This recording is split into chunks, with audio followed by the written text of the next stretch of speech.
pounding, sanding, laying the groundwork at this secret home in Los Angeles. How many families would be? It will be about 3 families that we can host here. This is the living room. Pastor Ada Valiente walks us through one safe house for the undocumented running from immigration officers, an underground network.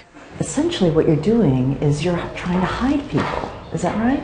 Well, that's what we need to do as a community. On the other side of LA, another safe house in this man's home. We're not naming him or telling you where he lives because of what's at stake. It's hard as a Jew not to think about both all the people who did open their doors and their homes and take risks to safeguard Jews in moments where they were really vulnerable, as well as those that didn't. We'd like to be the people who did. This is beyond sanctuary churches. What we've already seen at this Colorado church offering refuge for an undocumented woman.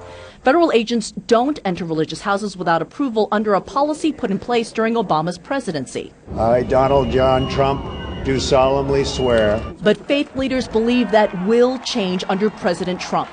Private homes fall under Fourth Amendment protection and need a warrant before authorities can enter.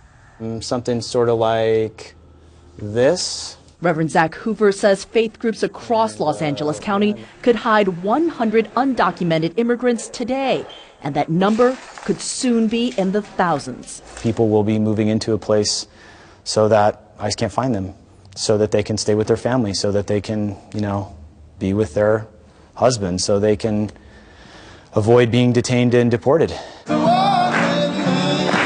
The idea comes from leaders across all faiths in Los Angeles, just days after the election pledging opposition to Trump's immigration orders. And we are not going to stop until we get to the place that God is calling us to. People who may not agree with you would look at what you're doing and saying, you're simply aiding and abetting the violation of federal laws. Look, I'll speak for myself. I feel really convicted that I answer to God. At the end of the day, that's who I'm going to see when I die, and I hope that we can live up to who we are. Pastor Valiente is clear-eyed about the risk.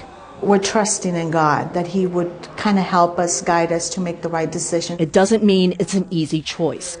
There's some element of we're entering into a territory that I don't totally know exactly what the consequences are, but I'm thinking what the moral consequences are for me if we don't act. This isn't a moment to be standing idly by.